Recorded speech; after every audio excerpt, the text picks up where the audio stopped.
காவேரியால் தாங்கிக்கவே முடியல. விஜய் இப்படி பண்ணுவார் நான் நினச்சி கூட பார்க்கல. அப்போ என்னை வந்து விஜய்க்கு பிடிக்கலையா? அதனால தான் வந்து நிவின் கூட அனுப்ப பார்க்குறாரா? இவ்வளோ நாள் என்கிட்ட வந்து பழகுனது, பேசுனது எல்லாம் பொய்யா? இவ்வளோ நாள் சொன்னாரே வந்து நீ அந்த விஷயத்தை பற்றி பேசவே கூடாது, அக்ரிமெண்ட் பற்றியே நீ வந்து எடுக்கவே கூடாது, அந்த பேச்சை எடுக்கக்கூடாது அப்படின்னு சொல்லிட்டு சொல்லின்னு இருந்தார். அப்போது நான் இதெல்லாம் வந்து உண்மை நினச்சேனே. ஆனால் அவர் வந்து எப்படியாவது என்னை அக்ரிமெண்ட் முடிஞ்சோடனே நிவின் கிட்ட அமுச்சணும் தானே இவ்வளவும் பண்ணியிருக்காரு. அவருக்கு எப்படி மனசு வந்தது என்னை வந்து அனுப்புறதுக்கு? எனக்கு ஒன்றுமே புரியலையே. யாரை நான் நம்புறது, யாரை நான் நம்பக்கூடாது? ஏன் விஜய் இப்படி பண்ணீங்க அப்படின்னு சொல்லிட்டு மனசுலேயே நினச்சிட்டு அப்படியே வந்து ரொம்ப மனசு கலக்கத்தோடு வந்து நடந்துகிட்டே இருக்காங்க. கால் போன போக்கில் வந்து காவேரி அழுதுகிட்டே நடந்துட்டுருக்காங்க. அவங்களால தாங்கிக்கவே முடியல. இங்கே வந்து காவேரி ஏன் ஆஃபீஸ்க்கு வரல அப்படின்னு சொல்லிட்டு விஜய் வந்து யோசிக்கிறாரு. உன்னை வீட்டுக்கெலாம் கால் பண்ணி கேட்குற தாத்தா கிட்டலாம் அவரும் வந்து வரல அப்படின்றாங்க. அதனால் என்ன பண்ணுறது? காவேரி எங்கே போனா ஒன்றும் புரியலையே. அவள் எங்கே போனான்னு எப்படி தெரிஞ்சுக்கிறது? காவேரிக்கு ஃபோன் பண்ணி பார்ப்போம்னு சொல்லிட்டு நிறைய வாட்டி ஃபோன் பண்ணுறாரு. ஆனால் காவேரி ஃபோனே எடுக்கலை. ஒன்றுமே புரியாமல் யோசிக்கிறாரு. ஏன் காவேரி ஃபோனை வந்து அட்டன் பண்ண மாட்டேங்கிறா? எங்கே போயிருப்பா? இவ்வளோ நேரம் கழிச்சு வராமல் இருக்கவே மாட்டாளே. அவளுக்கு எதாவது பிரச்சனையா அப்படின்னு சொல்லிட்டு யோசிக்கிறாரு.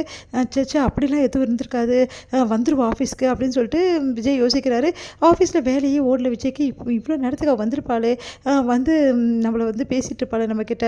இப்போ என்னாச்சு, நீ என்ன பண்ணுறது அப்படின்னு சொல்லிட்டு விஜய் யோசிக்கிறாரு. ஃபோனை எடுத்து மறுபடியும் காவேரிக்கு வந்து கால் பண்ணுறாரு. அதுக்கப்புறம் காவேரியோட ஃபோட்டோஸ்லாம் இவரும் காவேரி எடுத்த செல்ஃபி ஃபோட்டோஸ்லாம் வந்து அவருக்கு கண்ணுக்கு தெரியுது. அதெல்லாம் எடுத்து பார்த்து சந்தோஷப்பட்டு இருக்காரு. உடனே வந்து என்னன்னு தெரியல, திடீர்னு ஒன்று பார்க்கணும் போல் தோணுது. எங்கே போன காவேரி, எதுக்காக இவ்வளோ லேட்டு அப்படின்னு சொல்லிட்டு அப்படியே ஃபோட்டோ பார்த்து கேட்டுகிட்டே விஜய் வந்து பேசிகிட்டு இருக்காரு. அவர் மனசு ஃபுல்லாகவே வந்து காவேரி ஏன் இன்னும் வரல அப்படின்ற ஒரு எண்ணமே ஓடிட்டுருக்கு. அதனால் வேலை செய்ய முடியாமல் தவிக்கிறாரு. இங்கே வந்து என்ன பண்ணுறாங்க, ரொம்ப டென்ஷனாக இருக்காங்க. யமுனா வீட்டில் உள்ளவங்களாம் கேட்குறாங்க, என்னடி எக்ஸாம் எழுத போகலையா அப்படின்னு சொல்லிட்டு. நான் எக்ஸாம் எழுத போகல அப்படின்றாங்க. என்னடி இது இவ்வளோ நாள் வந்து நல்லா ப்ராக்டிஸ் பண்ணிட்டு எக்ஸாம் எழுத போகலன்னு சொல்லிட்டு சொல்கிறேன், இதெல்லாம் உனக்கு நல்லா இருக்கா அப்படின்னோடனே, என்னால் எக்ஸாம் எழுத போக முடியாது புரியுதா அப்படின்னு சொல்லிட்டு எல்லாருக்கிட்டே சொல்கிறாங்க. உடனே வந்து ஏன்டி இப்படிலாம் பண்ணுற, ஒழுங்காக எக்ஸாம் எழுத போடி அப்படின்னு சொல்லிட்டு எல்லோரும் ரொம்ப பண்ணிகிட்ருக்காங்க. அப்போ நிவின் திடீர்னு கால் பண்ணுறாரு. நிவினை கால் எடுத்துகிட்டு உடனே வந்து ஓடி போகிறாங்க. தனியாக எடுத்துக்கிட்டு சொல்லுங்கள் அப்படின்றாங்க. எக்ஸாம் எழுத போகலையா அப்படின்னு சொல்லிட்டு கேட்குறாரு.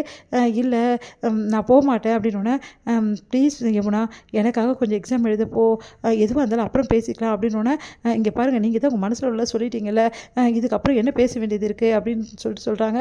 சொன்னால் கேளுங்கண்ணா, முதல்ல எக்ஸாம் எழுது, எதுவாக இருந்தாலும் அப்புறம் பேசிக்கலாம் புரியுதா, அதுக்கப்புறம் நம்ம பேசலாம் அப்படின்னோடனே உடனே வந்து யோசிக்கிறாங்க. எனக்காக போவியா, எக்ஸாம் எழுதுவியானோடனே அப்படியே வந்து எவனோ யோசிச்சுட்டு, என்ன இவர் திடீர்னு இப்படி பேசுகிறாரு அப்படின்னு சொல்லிட்டு சரி ஓகே அப்படின்னு சொல்லிட்டு வச்சிடறாங்க. உடனே கிளம்புறாங்க. என்னடி எங்கே கிளம்புற அப்படின்னோடனே, வேறு எங்கே எக்ஸாம் எழுத இவ்வளோ நேரம் எழுத மாட்டேன்னு சொன்னேன், இப்போ திடீர்னு கிளம்புற, என்ன தான் நடக்குது உங்ககிட்ட அப்படின்னோடனே, அதான் கிளம்புறல விடுங்க அப்படின்னு சொல்லிட்டு கிளம்புறாங்க. இங்கே வந்து என்ன பண்ணுறாரு, ரொம்ப டென்ஷனாக இருக்கார் விஜய். காவேரி இவ்வளோ நேரம் வரைக்கும் வராமல் இருக்க மாட்டா, சரி நம்ம முதல்ல வீட்டுக்கு கிளம்பலாம் சொல்லிட்டு வீட்டுக்கு கிளம்புறாரு. வீட்டுக்கு கிளம்பிட்டு காவேரி வரலையா அப்படின்னு சொல்லிட்டு எல்லாருக்கிட்டே கேட்குறாரு. இல்லைப்பா காவேரி ஒன்றும் வரல, உன் கூட தானே ஆஃபீஸ்க்கு போனால்.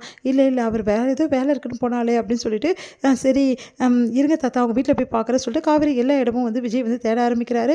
காவேரி எங்கே தான் போயிருப்பா, ஃபோனும் எடுக்கலை, எனக்கு ரொம்ப பயமாக இருக்குது தாத்தா, அவளுக்கு எதுவும் பிரச்சனை இருக்காதுல்ல அப்படின்னோடனே, அதெல்லாம் ஒன்றும் ஆயிருக்காதுப்பா, காவேரி வந்து பொறுப்பில்லாத பொண்ணு இல்லையே, அவள் எப்படி நம்மளுக்கு ஃபோன் பண்ணியிருப்பா, ஏன் ஃபோனும் பண்ணல, எங்கே போனா அப்படின்னு சொல்லிட்டு யோசிச்சுட்டே இருக்காங்க. இங்கே காவேரி நேராக வந்து கோயிலுக்கு போகிறாங்க.